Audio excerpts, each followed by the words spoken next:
Rebel salute, rebel salute, rebel salute. Asante sana kila mtu. Welcome to the channel. This is Kenya Revolutionary. Ladies and gentlemen, brothers and sisters, friends, enemies and comrades. I'm a bit late, later than usual. I usually don't come in this late. I'm going to miss the match between Barcelona and Napoli. And Arsenal versus Porto. They're playing in a few minutes, but who cares? They're small teams. Nobody cares about them. anyways, this is Kenya Revolutionary. Please, if you are just, if it's your first time, make sure you go ahead and subscribe to this channel. Subscribe.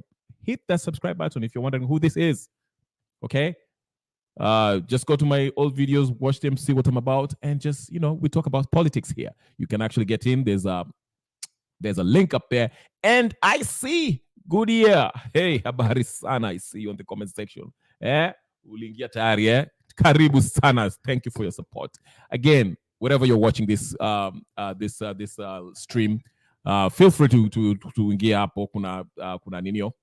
Kuna link hapo ukitaka kuingia. Just open your camera, hit the link, open your camera, get in. You can talk to me about whatever you want to talk to me. The topic today, as you can see, mada ya leo is Raila's inconsistencies in his story, especially as it pertains to his academic credentials. I know this is the third day going, but we have to just look at it. I'm sorry. He hasn't produced the goods yet. He's been taking more pictures from Leipzig, but we are not seeing any certificates yet. And there's something that we missed yesterday, a small detail that actually Miguna mentioned that I think people should actually address and ask questions. Ask more questions about it, okay?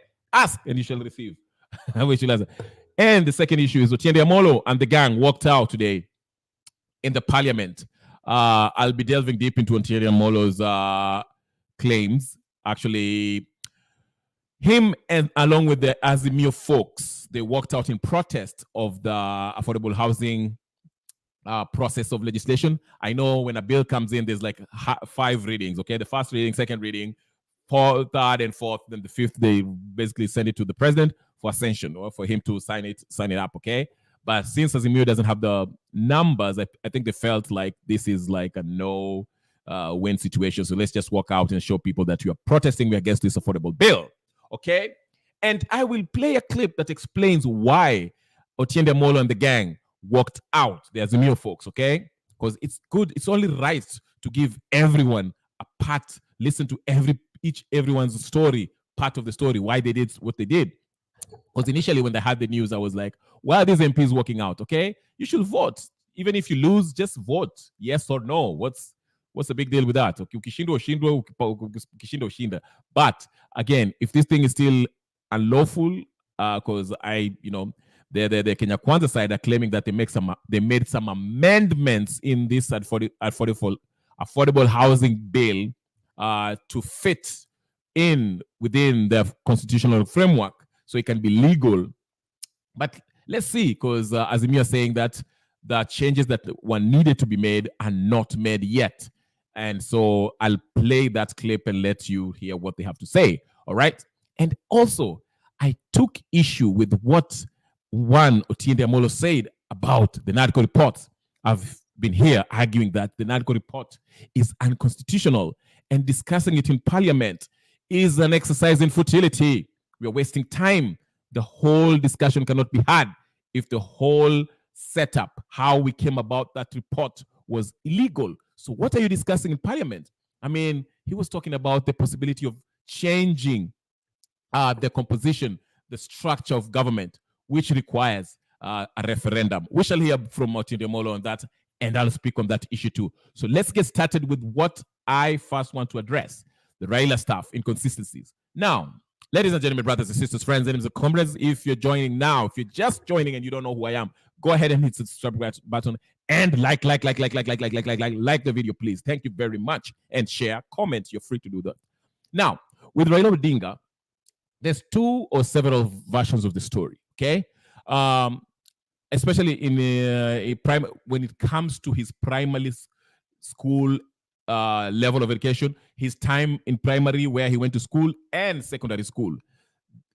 Years ago, he told us that he went to Maranda High School, okay? And there was a story that actually he got into it with the teacher, and he actually, left the school, and his dad, Oginga Odinga, smuggled him into East Germany, where he finished his high school in that school that he posted yesterday, the Herber Institute, which he said it was high school. That's how he wrote it. It was a high school, okay? But a correction was made because it is inconsistent. Remember, Miguna has maintained that Raila Odinga does not have any academic credentials, whether it's primary school or secondary school. This man did not graduate. He went to East Africa, yes, and Miguna actually mentioned somebody that traveled with Raila Odinga in East Germany back then, who is alive and well and can attest that Raila Odinga actually traveled with a Tanzanian passport, okay, but did not go to school. And he challenged anyone that know anything who went to school with Raila Odinga to produce or come up and say, vouch for Raila and say, hey, listen, I went to school with this guy. It was 1965 or whatever, 1966 or whatever the case is. We went to school together. Nobody has actually showed up and showed us, told us so. So here's the correction that actually made Raila look bad. It's embarrassing. I'm telling you, the reason why I'm so invested in this is because if Raila does not get that AU position because of his credential, that will be a huge embarrassment. This will be a huge catastrophic, okay, to him personally, okay? Itakuwa ni aibu kubwa sana if he doesn't get that AU position because of his credential. If it is ascertained that this man actually does not have his credentials, that does not have the engineering degree that he keeps on telling us that we generally believe as Kenyans, it will be a humongous embarrassment. But let's get to the point that I wanted to make regarding this inconsistency, okay? This actually little detail that Raila missed yesterday when he posted a picture.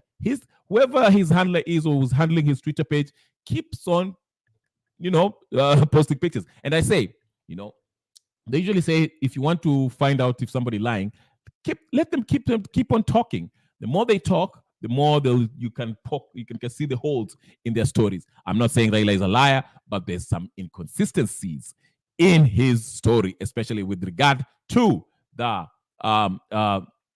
his academic credential. So let's go real quick. Let's delve in. Let me show you what I'm talking about, because you might be looking at me and saying, what are you talking about? Are you just ruffling, wumbling? I mean, you're unazungumza hapo hakuna kitu unasema, which maybe you might feel that way. That's fine. That's fair.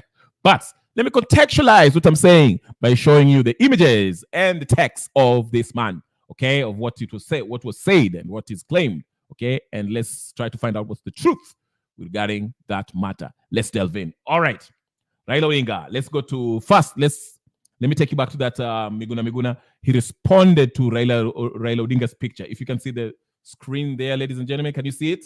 And it may enlarge it kidogo so you can read it if you haven't read it. There it is. Read it. All right. Let me read it for you. This was a response from what Raila Odinga posted yesterday. You saw? Remember yesterday when I show you the pictures of Raila Odinga when he went to this Herder Institute in his former high school in Germany. Okay, that's what Raila wrote. His former high school in Germany, Herder Institute. Okay, and number one, I kind of was like, why is he taking pictures with only Wachina? I mean, that's only people you can find. I mean, you're in Germany. I want to see some Germans. Wazungu looking people, okay? These look like a bunch of international students who are just taking pictures. But that's not even the issue that I want to address. Okay? The issue that I want to address is a little inconvenience, a little truth that was actually omitted or was not addressed, but it was addressed at the comment section. Remember, here he wrote, Raila Odinga wrote in his book, in his Ninium, that he's in actually. Do you want me to take you to Raila Odinga's page first? Let me just take you to Raila Odinga's page first. Then we can actually, you know what? There's too much here. There's too much to go around. There's too much. All right. Raila Odinga wrote in his Twitter page that he was in his high school called Herder Institute. The problem is, okay, Herder Institute, as you can see in the screen, was never a high school, okay? Herder Institute was founded in 1950. Actually, it was 1950. I went and checked. This person is writing 19. Osman Male is writing 1951. It was actually founded in 1950, and is now part of the philological. I think it means philological maybe. It's a faculty. It's part of the Leipzig University as it stands right now. Okay, it kind of joined. It became part of the Leipzig University of Leipzig. Sorry. Okay. But it was never a high school. It was Herder Institute, which was like a place where you could get like a diploma. It's like a polytechnic, basically, okay? It was never a high school. But Raila writes down that it was a high school. Whoever wrote that, I don't know if it was Raila himself who wrote that in his Twitter page, or it was whoever was managing his whatever page, wrote there that, so Miguna actually, mentioned there, the conman referred to it as high school. Okay, again, Herder, whatever you want to call it, Herder Institute was never a high school. It was an institute which is like a polytechnic, all right? It's above high school. It's not high school. High school usually is 4 years where you go to when you finish your primary school. You go for 4 years there, usually on your early teens, late teens. Then you go to your college, okay? College is usually 4 years, but if you go to a polytechnic always offer, most of polytechnics, they offer skills, trade skills, okay? Whether it's welding, as you can see, even mechanical engineering, but they're usually diplomas, 2-year degrees, or some are 1, depending on what you're going for, okay? But polytechnics are usually just above, it's not high school. You finish high school, then you go to a polytechnic. Okay, so the Herder Institute. And if you want to Google this, we can do this. This is something easy, like Sunday morning. We can do that. Let's just do it for shits and giggles. For those of you who want to actually verify this, it can be verifiable really quick. Everything is on your fingertips right now. Herder Institute. Okay, it's a research institute in Marburg, Germany. Okay, let's just go ahead and check on that real quick. All right, so here it is. So I can give you the real whatever of what I'm talking about, because I know you might be saying, what are you talking about? Let me just go to Raila Odinga's page real quick so I can make it clear so you can know what I'm talking about. You might be confused. Here's Raila's official page, okay? So you can see, 3 hours ago, he posted there. He's still posting places in that place. He wrote, "I spent part of the day reflecting in Germany at my alma mater, Otto von Guericke University, Magdeburg. I visited the engineering faculty, the production technology department, lecture halls, and reminisced in the halls of residence. Grateful for my foundational experience here." So basically, he's saying that, he visited Guericke University in Magdeburg. Okay, these are the pictures you can see there. Can you guys see? You can go to his actually Twitter page and see what I'm talking about. All right. So there you go. He shows his pictures, and there he has something. He's talking to this guy in Germany. It's like a 1-minute clip. If you want me to play you, I can do that real quick. Here it is. I don't know what they're saying. Germany.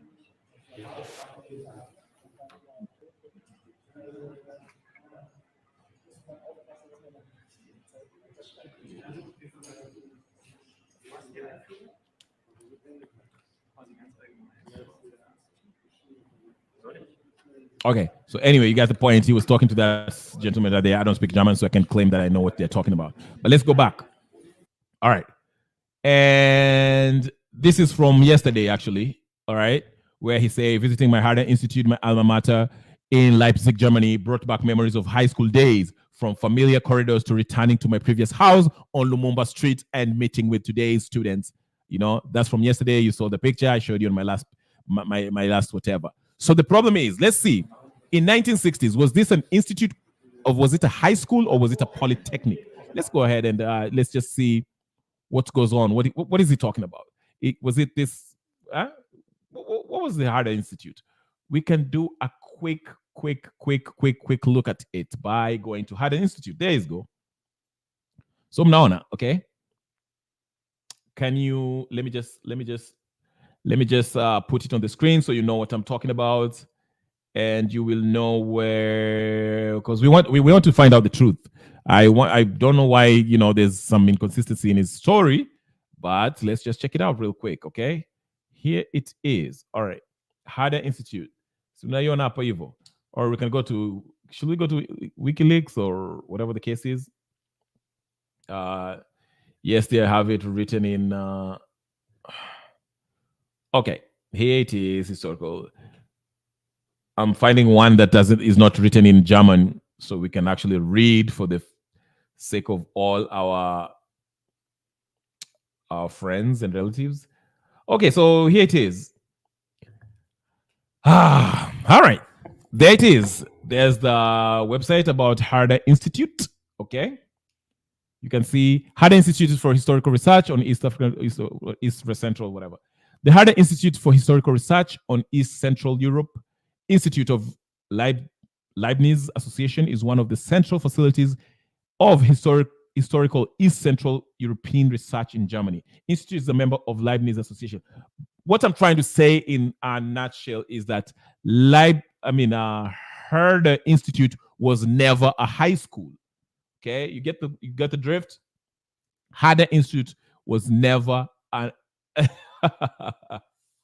right. And there's the question that Goodyear is saying: what was the purpose of touring the building to prove a certificate? Exactly. What was the purpose if he's not showing up the city? We want to see the receipts, Raila Odinga. That's what I was employing for. So the point I was trying to make by showing you about this Harder Institute is that it was never a high school, even in 1960s, and the phone number is there. I will call.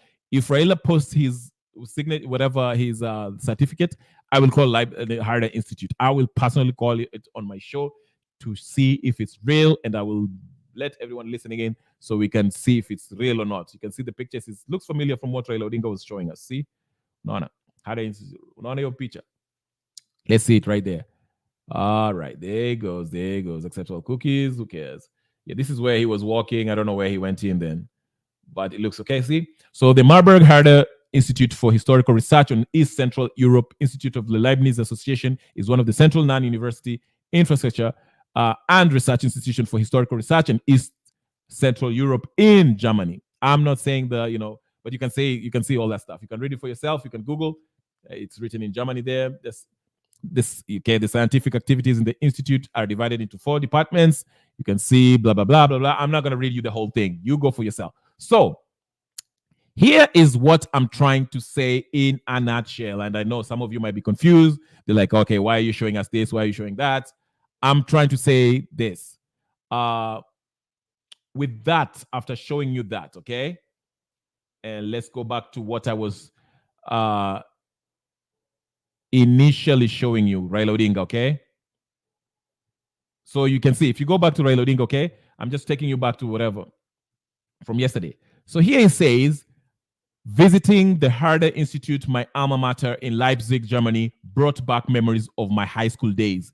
But the thing is, Herder Institute, it was never a high school. It's an institute like a polytechnic. That's what I'm saying. So why would you say it's a high school while it was never high school? Okay, what memories did you have? If it's not a high school, how can you make such a mistake? And some people say actually he actually went to Maseno, whatever, Miranda. Was it Miranda High School for his days? And that also cannot be verified. That's what I'm talking. There is some inconsistencies in Raila's story. Okay, so again, I said this yesterday and I'll say it again because I don't want to dwell much on this topic. Raila Odinga, the simplest thing to put everything to rest is this. Post your certificates in your Twitter page or somewhere in your website or Azimio website, whatever it is. Post it. We want to see it. Post your degree, your mechanical engineering degree that you got. Post it. We want to see. That will settle the case. Has not aged well. And Goodyear said the school has not aged well. Obviously. Yeah, so that would be the easiest thing to settle all this nonsense. Just, post your degree. Tell us, hey, I graduated in 1965. I was there for 2 years from 1965 to 1967. I studied mechanical engineering. My teacher was so. Your professor, you always remember the name of your professor, your favorite professor or your worst professor. You always remember their name. Okay, the principal, somebody, your your roommate there, somebody who went to school with you, schoolmate, deskmate, something, the girl you dated, somebody. You always remember something, okay? So post that. Post the certificate, yeah, your mechanical degree, now your story taisha. As for now, Raila Odinga, and I'm going to be fair. I'm not going to say that you're lying, but I'm saying as it stands right now, there is no evidence that you actually got your mechanical engineering degree. Okay? Not even high school. You haven't shown that yet. I know some people come up with silly arguments. They're like, oh, but how did he run for president in Kenya? You know, IBC couldn't. Listen, I told you, in Kenya, the political class, the political rulers, wale watu wako huko juu, these tribal chieftains, they don't live by the rule like everybody else. These guys can not even have a degree and still run and vie for whatever post they're vying for, and they win and they become governors. Sonko, Sakaja, Oscar Sudi, the list goes on. You know how it is. The political class don't play by the same rules.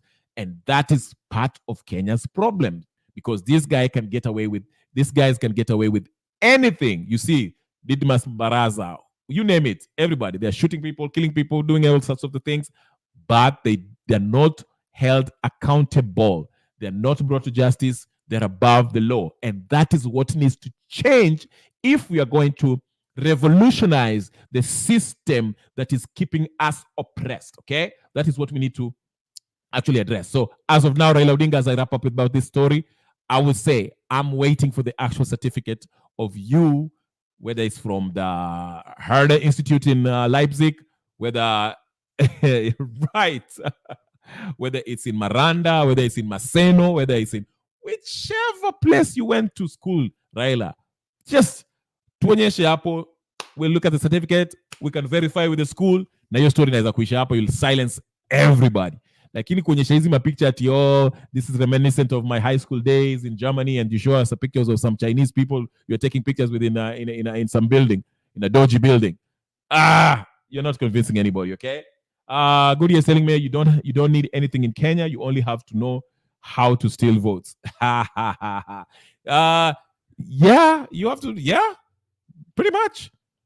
Yeah, you have to know how to steal votes. That is true. That is true. So yeah, anyway, away from Raila Odinga and his stuff, we have established that Raila Odinga, as it stands right now, there is no proof that this man actually finished primary school or high school or college, because we don't have the evidence. Raila, the onus is on you. The ball is on your court. Show us. Show us, show us, show us, show us. Like I say, this will be a huge embarrassment if this man does not get that AU position because of that. That will be a disaster. That will be the biggest embarrassment in his political life. Now, let's go to Azimio now. His buddies back in Kenya, his orphans are struggling. They walked out of the process today, the legislative process. As you know, the legislative process actually goes through 5 steps. The first reading, I'm buying a pass.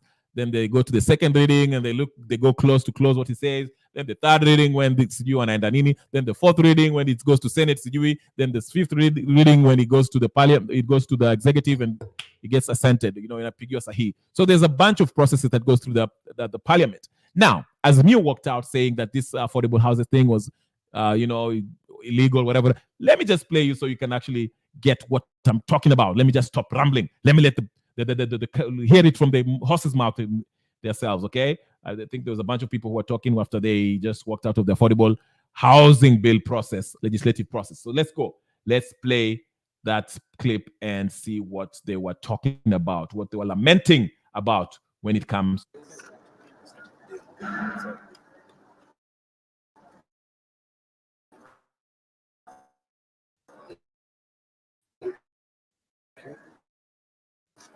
I did file an amendment to this housing levy bill.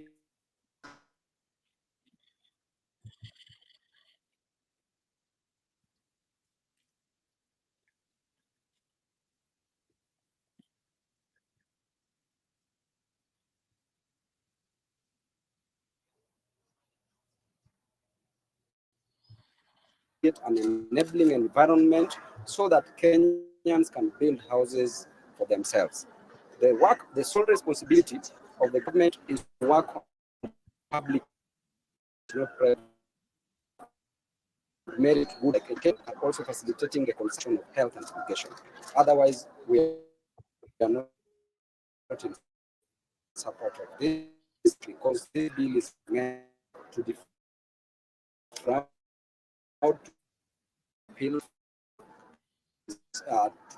to steal money from Kenyans. Kutoka kwenye bunge na kama wabunge wa pitisha sorry. mswada kwa njia inayostahili.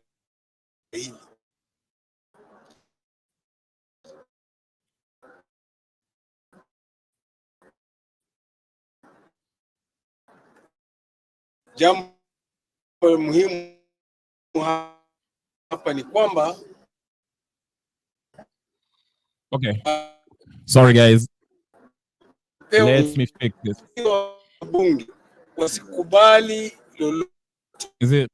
Rekebisho yoyote. Na tumeona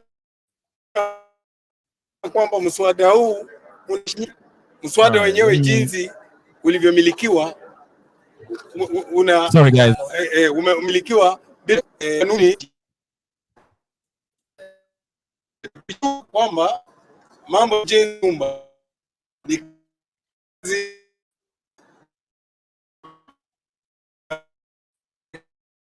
kali za county, lakini hata kwenye mswada imeandikishwa kwamba haihusishi county. Sasa tukajiuliza, ikiwa tunakeuka katiba sisi wenyewe na sisi tumekula kiapo hapa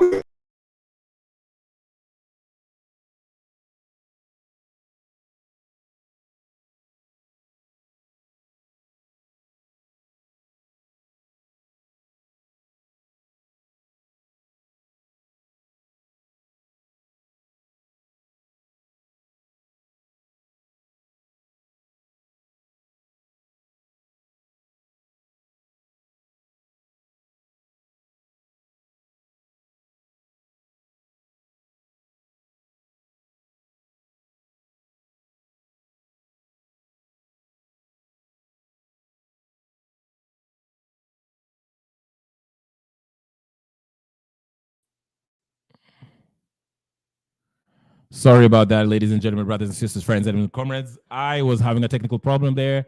I was frozen for a minute, but let me just replay. That's what I was playing. I was talking about Azimio folks. As you know, I was letting you listen to what happened in the parliament when they walked out. They were not happy about the process in which the bill was being processed. They felt that there was some unfair procedure that they were not happy about. So I will let you. Hopefully, I'm not freezing anymore. Sorry about that, Mr. For all those guys who are watching. Sorry about the freeze, but we are back in business. Don't lose hope. We are here. Make sure you like, share, comment, like it. We are back. We're not frozen. Share, and like, and subscribe if you haven't subscribed. Okay, let me go ahead and play you once more so we can go ahead. Sorry for that freeze. It was some technical problem. We are back. Thank you. All right.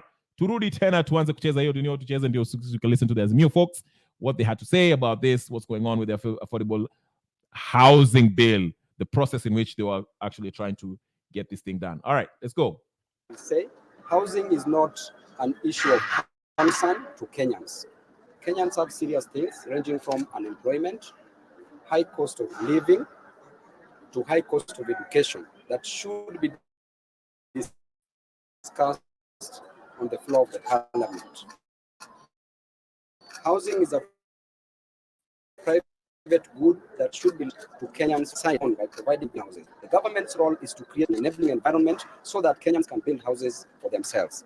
The sole responsibility of the government is to work on the public goods, not private public goods like roads, and merit goods like education, and also facilitating the consumption of health and education. Otherwise, we are not in support of this, because this bill is meant to defraud, to pilfer, to steal money from Kenyans. Thank you. Tukiwa tumetoka kwenye bunge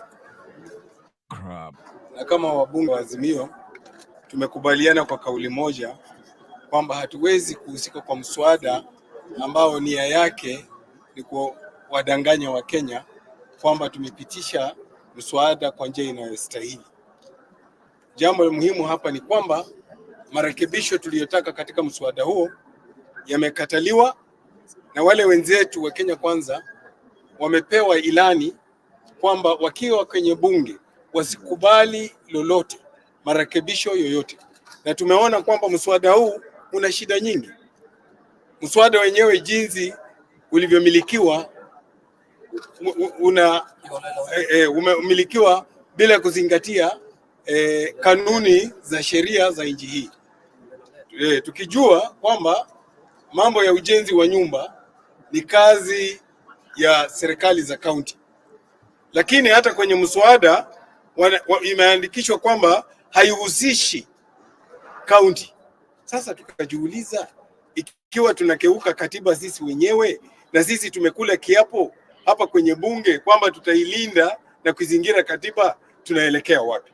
Ndiposa tukaamua kwa kauli moja tujiondoe kwenye mazungumzo yanayoendelea, tujiondoe kwenye debate inayoendelea, ili wale wa jamaa wenyewe wajiongeleshe na Wakenya wajue kwamba sisi kama wanaazimio tumekataa katakata mambo na mswada huu. Almost everything.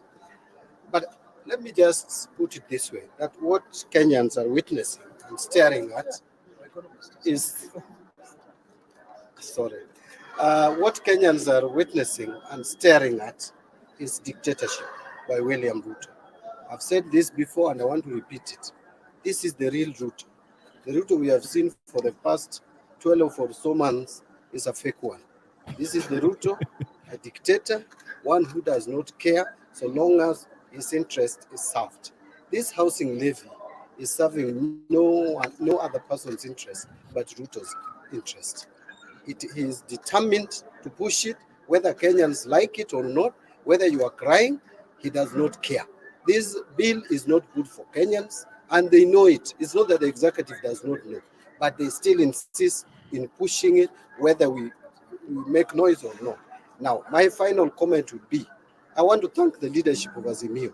There was no reason why we should participate at all in the committee of the whole house, because this is already determined. So walking out is the right thing to do.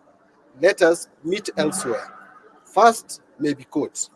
Two, I think Kenyans may go back to where we came from. Because if we have to be pushed this way, tomorrow you don't know what will happen. Let me just mention something that is very interesting, and Honorable Otiende Amollo mentioned it.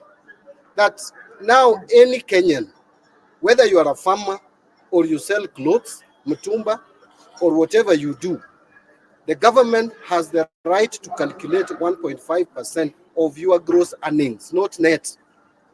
Gross earnings, and deduct that as housing levy.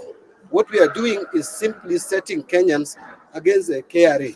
They will come to your doorsteps and start demanding for housing levy from you for I don't know what source of income. Thank you. I have a question.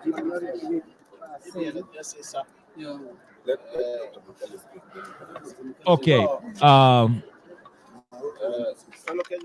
Let me stop it there. Thank you very much, Azimio folks, for your letting your view. Okay, so basically these guys are talking about what they're saying is they're going to good years asking they are going back from where they came from. Where? What did he mean? I think that he means that mandamano. That's basically what he was. He means they'll try the courts. Then if the courts fail, they will go back where they came from, which is mandamano. I think that's how I took it. He might have meant something else. I doubt it. But knowing Azimio, that is always their strongest suit. Mandamano. I don't know with their brigadier in Germany and eyeing the AU chairmanship. I don't know if that is something that they'll still be successfully. But they make legit points. It seems like I mentioned here several times that the legislative body has been taken over by William Ruto. But I don't use that as an excuse for these guys to just walk out and say, oh, we just throw in the towel and say, there's nothing we can do. He has taken over the legislative body. There's no argument that we can make in the NEO process. There's nothing we can do. That's it. That's it. Yes, as what's his name? Not Otiende Amollo, the guy that spoke last before NEO, Mbadi.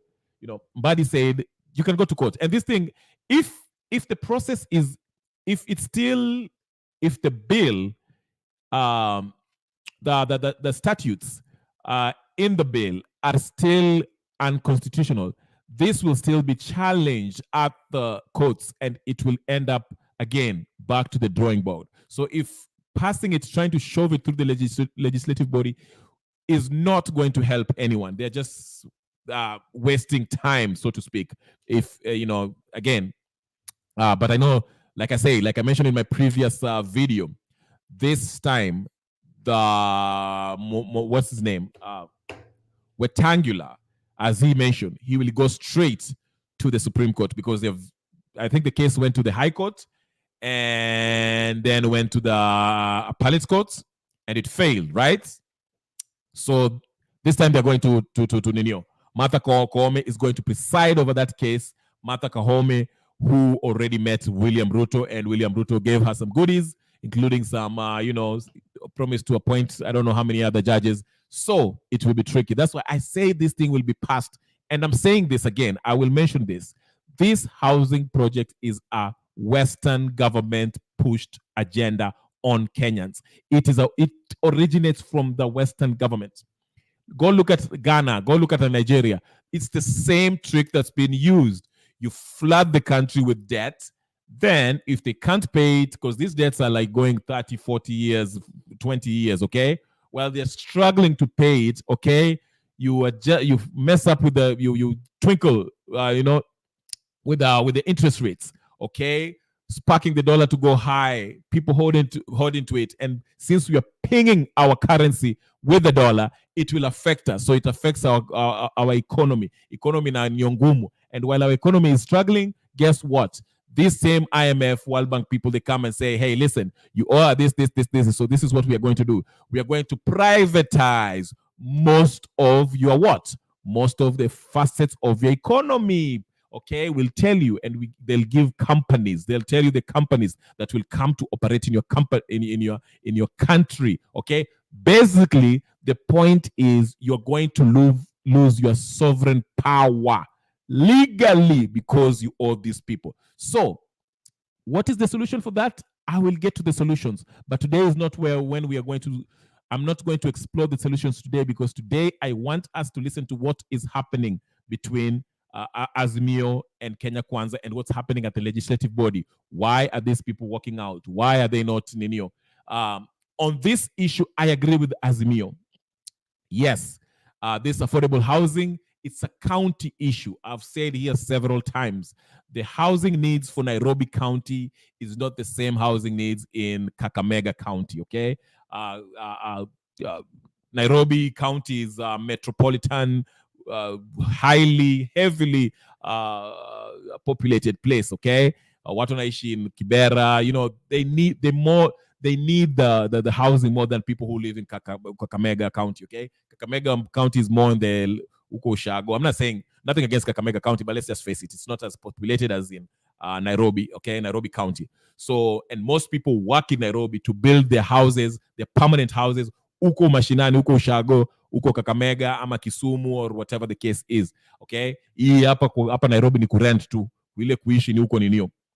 So the housing needs in Nairobi is not the same as in Kakamega. I've said this several times. So I agree with Azimio on this, that, hey, hii kitu Ruto is really pushing for it, but this thing, it has been shot down so many times. I haven't seen the bill that they are actually arguing about, so I cannot really say if the things that the newly drafted bill that's currently being debated I can't say if it's illegal in its the statutes in there are illegal and are unconstitutional because I haven't seen it. I don't know, but all I know is this: that this should be left to the counties to actually oversee this housing issue because, again, as I mentioned for the umpteenth time, the housing needs in each county is different. Okay, Nairobi, Mombasa is different from Kisumu County or Homa Bay County, or whatever the case is. You get the drift, okay? So anyway, but that did not stop there. We shall play another as Amollo, Otiende Amollo. Amollo. This is the name Amollo. Amollo is really new. As I got, I'm not going to say it. Hold on. Sorry, guys. 20 minutes, so let me finish up. But anyway, let's go to Otiende Amollo because he explains something. He was very more candid in this talk.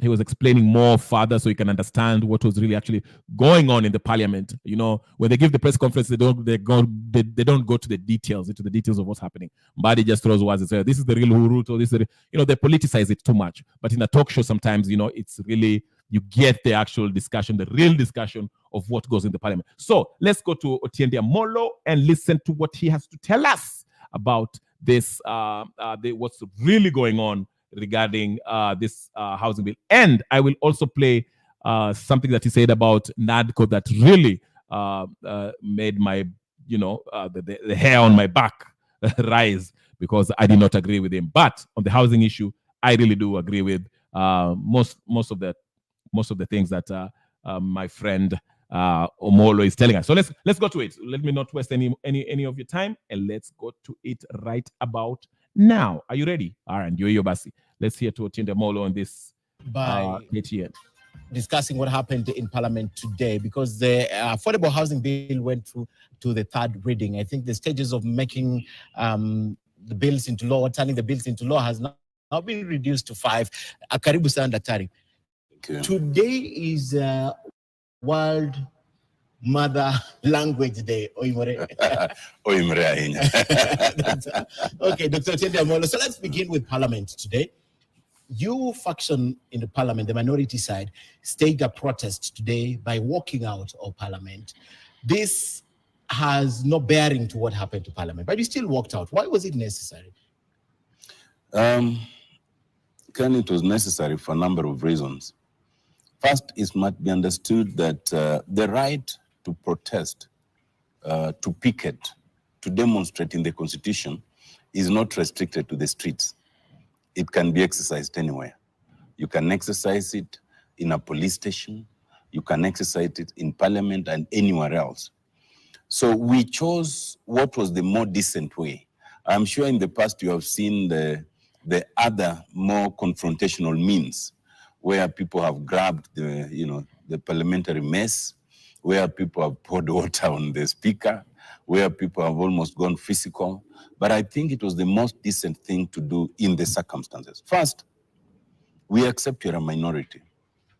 But in a decent democracy, the minority will have their say and the majority will have their way. We are in a situation where, as a minority, which is increasingly diminished by dangling of all sorts of goodies, we are finding that having our say is becoming difficult. This bill has taken a record 3 days from introduction of a document that no one quite knew, to the first reading, to the second reading, to the committee of the whole house, to being passed. A record 3 days, because it was introduced last week on Thursday, which was the last day of debate, and then yesterday, which was Tuesday, and today. Is there anything illegal with that, Wakili? There's everything illegal in it, in this sense. When you have something as fundamental as the affordable housing bill, okay, and you have gone to about 20 counties, of course, after court instructed, and you've had all sorts of views from hundreds of Kenyans who overwhelmingly rejected it. You want to give almost every parliamentarian a say, because the parliamentarian does not speak for themselves. They speak for their constituents. They cannot all come to parliament or to the public hearing. So when you fast track as you did, as they Did you hear? I want you guys to catch what he actually says, that because it's very important. I don't want you to miss what he said. He say for something so vital as that, after the court actually instructed them to have a proper public participation, as it is said in the constitution, it is enshrined in the constitution. He's saying it is important that you give every parliamentarian a say to speak on the issue, because the parliamentarian is the representative of the constituency that they got elected in. And I want you to bear that in mind, because when we review what this same very bright gentleman was talking about, NADCO, he kind of he was shooting himself in the foot. He was actually now hypocritical. But I want you to have a mental note on that. He said, in a vital issue like this, it is important that every parliamentarian speaks on the issue, whether it's a debate or they air their view that they have gathered from the ground from which they represent, their constituency, that actually voted for them. Have a mental note on that, because I will come back to that where I'm playing the last video after this. But let me just go ahead and listen to Otiende Amollo, because this what he says is very important. Very important, very important. Let's go. He did. Then you deny people the opportunity to speak. As a matter of fact, the only day when members of the National Assembly spoke on it was on Thursday last week. By the time it came to the floor yesterday for the second reading, I was the only person allowed to speak. And because I raised a point of order, I told the speaker that I was away on official business that the speaker was aware of. Yeah. And so the speaker allowed me to speak. There were hundreds of others who had lined up to speak. They did not get to speak. So the point of principle is, if you deny us the opportunity, you are denying the Kenyans their say. So anybody watching would wonder, but there was so much opposition to this bill. How come we are not seeing it being voiced out? Yes. And it's consistent with what if I told Very good. you Very that good. Okay, instead let's of stop setting there. up a Let's stop there. green Let's screen, you can just sorry about that, ladies and gentlemen, brothers and sisters, friends and comrades. That was just a commercial that but there's a reason. I'm very intentional why I did that. I deliberately played that for a good reason, because the same very Otiende Amollo is going to actually not keep to his word there. Because remember, and again, as I've said, emphasize this. The emphasis is, it is important that any issue, a bill, before it is passed in the parliament, okay, in the National Assembly, it has to be debated thoroughly. People have to hear. You have to hear from everyone, or at least those who want to talk, okay, to mention this issue. And I want to apply it to his argument. Now, let's go to Otiende Amollo's argument on the NADCO. Let's keep it fair. I want to keep my position very clear here. So far, Azimio, I think, are on the right side of the issue when it comes to this housing bill, affordable bill, okay? It is important that every representative speak their mind to reflect what their constituency wants, okay? And also, as the court ordered, the parts that were considered unconstitutional, okay, should be fixed. For example, and I didn't play that clip. There was 2 clips by Otiende Amollo, but I didn't play the first one. For example, it was considered discriminatory. It was only the taxing was being applied to the people who have a pay slip. So the question was, how about people who are in the informal sector? You know, if you're a businessman, you're not getting a pay slip. You're, Mama Mboga. How does Mama Mboga, how is it fair that Mama Mboga can actually apply for this for these houses while and then Kenya Kwanza were telling us, oh, Mama Mboga will not qualify because you have to be taxes to be part of the Ninio. Then there's this huge question about, is it a tax or a levy? Okay. Again, for those people who are confused, what's the difference between a tax and a levy? Okay. A levy is something that you pay at the point of usage. Get it clear? A levy is what you pay, okay? A fee that you pay at the point of usage. So if you don't use it, you don't pay it. Okay. For example, the perfect example is the toll roads. Okay. If you're driving somewhere and there's a toll road, if you decide to use the toll road, of course, kuna njia mingi, but if you decide to go to use the toll road, maybe because there's a few lights there and the light is nice, whatever, the roads are wide or whatever. If you choose to go to that toll road, you'll have to pay whatever money you have to pay, whether they want you to pay 500 shillings or whatever shillings, you pay that. But you can opt not to use the toll road and you won't be charged any fee because you're not using it. So a levy is a fee that you pay at the point of using something, okay? A tax is mandatory. This is a government law, the law that is passed. That's why we had the finance bill. Finance bill is actually a tax-paying measure.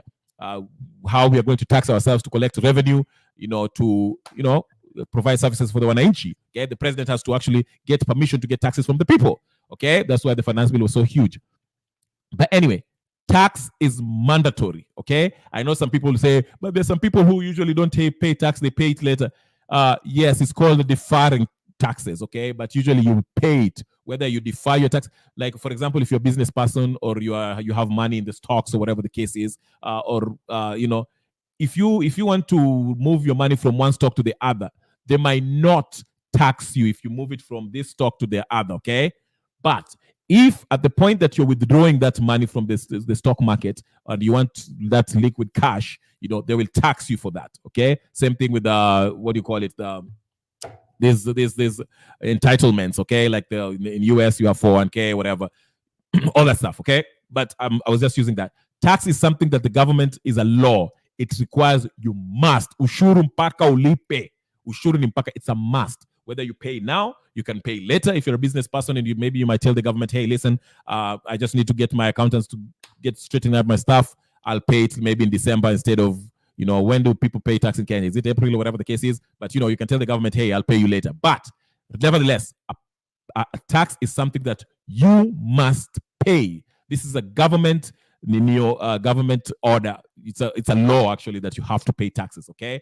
Again, so for those who are getting confused, levy is something you pay at the point, a fee you pay at the point of usage. You can choose not to pay it if you don't want to use that service. Okay, like I gave you the example of the toll road. Okay, but tax ni ushuru, lazima ulipe whether you are using it or not. Okay, VAT, we are all going to pay it whether we use it or not.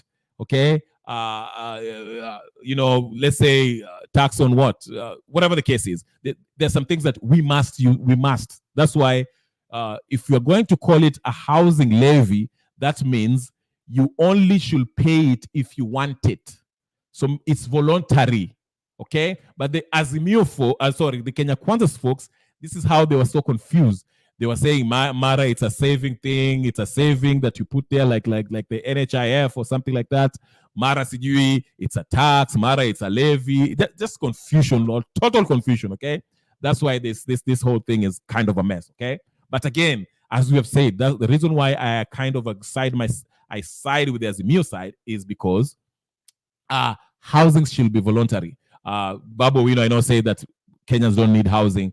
He was kind of overboard there, hyperbole right there. But I think he meant that it's not a priority for most Kenyans. Most Kenyans wanataka kujenga nyumba yao wenyewe huko ushago, not renting it, but huko ushago ambayo wakishamaliza kufanya kazi huku Nairobi, watarudi huko ushago where they'll have to don't pay taxes. Hata kama ni nyumba ya matope ama ni sijui nini, they want to live there peacefully without paying sijui rent ama nini. But this government want to introduce this housing stuff, sijui nini, wanataka kujenga nyumba kila pahali, and mara you are renting it for the next 30 years. It's just a mess. There was a clip I wanted to play with the Otiende Amollo, but because of time I will play it because he was explaining it plainly for people to understand. But the last issue is this.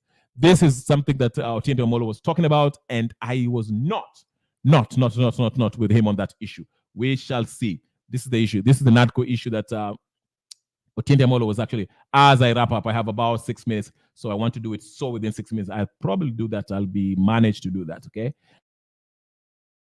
Now, let's listen in as we wrap up on Otiende Amollo. Today I'm on Otiende Amollo's behind. Otiende Amollo, if you're watching, get in here so we can debate. I'm not playing with you. But anyway, here it is. Let's see. Let's hear it if it can. The report may not be perfect, but it's work in progress worth supporting, and I do support it. Madam Speaker, it is important to note two areas which I think are the most urgent. I will not cover the rest. One, it is important to note that under Article 89.2, the window we were given for reconstitution and the examination of the boundaries of constituencies actually expires this month, the 8 to 12-year window. It is extremely important that we adopt this report and then move the necessary constitutional amendments, which I want to suggest should be the first standalone constitutional amendment, to extend this period. Perhaps not so much to tie to a year, but to tie to a period. Instead of 8 to 12, we could say 10 to 17. We will have resolved the mischief that the report is trying to resolve without getting into the quagmire that we might be if we try to do this thing before the next election. Secondly, is the audit of the 2022 general elections. Most people fear this because they think we'll be re-examining and revisiting the declaration of results and who won and who did not win. Far from it. Every election, and it's not just for the president, every election must be transparent, it must be accountable, it must be efficient. And those three words ought to be demonstrated at any time any Kenyan wants to see how it was done. It will bring settlement, not just for the past, but for the future in terms of the elections when we are moving this way. Now, I know. Okay, that's the first part of what he was talking about. He's saying, that the NADCO thing is a good thing. The delimitation, he was talking about the delimitation process, which ends in the end of this year or next month, I think, that should be done. The court ordered it should be done within 90 days, something like that. Then he talks about the opening of server. I will deal with all that, but I want you to listen to the second part too. Sorry. I'm trying to play this stuff. There you go. All right. Goodwill. For us to move forward, we will require that goodwill. I am not quite sure why we've taken 4 months since to table this report here. I do not know whether that is consistent with goodwill. But I do know, having been in the first process, that we were beleaguered by absence of goodwill at certain stages. I want to really urge that if we are to go this way, there must be goodwill. I want to say that contrary to what some people think, this report is actually not inconsistent with the judgment that was issued by the High Court just a fortnight ago. Indeed, in that judgment, the judge correctly observed that issues like constitution of the panel is a political question that should be left to politicians under the political doctrines question. But the judge found it necessary to come to that judgment because the process was delaying. Had we started this immediately the report was out, we'd probably have forestalled that kind of decision. But there's nothing lost because the judge is saying, do this within 90 days. The report is recommending, let us do it within 90 days. It is possible for those 90 days to coincide if there's goodwill. Even if we didn't, if there was goodwill, it is possible for the two principals who initiated the process to have a situation where there's consensus and discussion in terms of the names that will be recommended. So that when the names come here for the IBC commissioners, we do not end up in voting and confrontation as sometimes we are given to. Having said that, Madam Speaker, I want to say that. Okay. Anyway, I'll make this short because I want to keep this within an hour. I don't want to bore you to death with all this video clip. There was the last one here. I was going to play it, but I'm not going to play it because I just want to make my point made. I have about a minute or so to finish. Thank you very much for watching. If you have, make sure you like the video and subscribe. The point I want to make with this Otiende Amollo, with his arguments here, and this is where I kind of my departure with Otiende Amollo in this NADCO issue. You remember the previous time when I told you to have a mental note of what he just said when he said about the affordable housing. He rightfully mentioned that these issues, every member of parliament should be given an opportunity to at least debate or actually express the views of their constituency, okay? If there are people like the affordable housing, let them speak up and say it. Okay, now, the reason why the judge actually say that the NADCO report was not anchored in law is because it violates the Article 109. Okay, now, what do I mean by that? The reason why it's not anchored in I'm timing myself good here. The reason why I'm the reason why it was not anchored in law is because the issue, it was a political agreement, okay, which has nothing to do with the people. Like Otiende Amollo just said, and here is where he contradicts himself, okay? Here is a case of two principles, okay? The head of the Azimio coalition and the head of the Kenya Kwanza coalition, who happens to be the president, who initiated this NADCO talks, okay? The talk was initiated by these two principles. Remember, the main reason why they shut down the BBI, it was because it was an initiative that was started by the executive.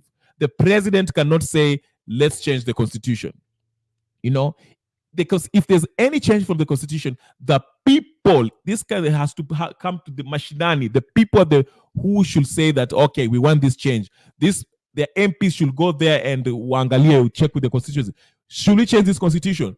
If there's enough consensus that the people want to change the constitution, then you can start the process of the new IBC should be there, which will start the process and help the process. It will be, the motion will be brought in the debated in the parliament, and then we have a referendum where every part of Kenya shall vote on the issue. Okay, so here he is. Otiende Amollo told us very well that parliamentarians, okay, Article 109 basically says that the issue should be eminent from the parliament, okay? Parliament. Every member of parliament should have debated, talked about this NADCO issue, given a chance to speak on it, okay? It should have emanated from the parliament, okay? Because parliament is where our representatives, the people we have donated our sovereign authority to actually express our interests, advance our interests at the legislative body. So this should have been started at the legislative body, not the president and Raila Odinga, who is the head of a coalition, two political coalition, meeting somewhere in Bomas, okay, and enjoying our taxpayers' money and sitting our allowances, coming up with a report and telling us, okay, maybe we should change the composition of the IBC. Let's reconstitute the IBC. Let's let's have a referendum so we can change the structure of the government. No. That is unconstitutional. Two people cannot just sit down and say, this is what we want. It has to come from the people. So that's why I say Otiende Amollo is now becoming a lawyer. A lawyer is someone who you pay to say whatever you want to defend your position. So there, Otiende Amollo, I do not agree with you. I do not. You are out of line. You are out of order. Otiende Amollo, you're out of order. Okay, order. You need to sit down somewhere and rethink what your value is, what your life is all about. Stop lying to Kenya. Stop misleading people. But anyway, this NADCO thing will go nowhere. Actually, the reason why I tell you it will go nowhere, the person who was actually pushing for it is busy running for the AU position. He doesn't care anymore. Yeah, but as long as he gets its AU position, yako fiti. Nyinyi ng'ang'aneni na Ruto huko mkipigania hii mambo ya sijui NADCO na hiyo puzi nyingine. NADCO is going nowhere. This thing is going nowhere. It's unconstitutional. Wacheni kuharibu wakati wa watu. Otiende Amollo, sit down somewhere. Vaa bota uende ukakae chini and take your wife to a date. Don't waste our time with that NADCO stuff. People don't want it. People don't want another referendum. The constitution is very clear. It's working. We just need to implement it. Ladies and gentlemen, brothers and sisters, friends and comrades, it's been a pleasure. I had fun. Thank you very much, Goodyear, and everybody else watched this part. I could have gone longer, but I have to go. I have to leave it at 1 hour. I don't want to go over an hour because for whatever reason. One of these days I'll try to go 2 hours. Thank you so much, Goodyear, for your relenting support. You always show up. I thank you so much. I don't know how I will pay you. But thank you. We have our bets, by the way, about Raila Odinga, so keep that in mind. So again, for those of you who are watching this channel for the first time, please subscribe to the channel, subscribe, and like the video. Support the channel by just subscribing and liking the videos, okay, and showing up. You can engage, you can get in. The link is always on the chat if you want to join and you feel like you have to say something about it. feel free, jump in, say something. We can have a discussion, okay? But anyway, I want to thank you again. My name is Kenya Revolutionary. I'll talk to you guys later. Peace and blessings, and I'll see you guys tomorrow. Peace.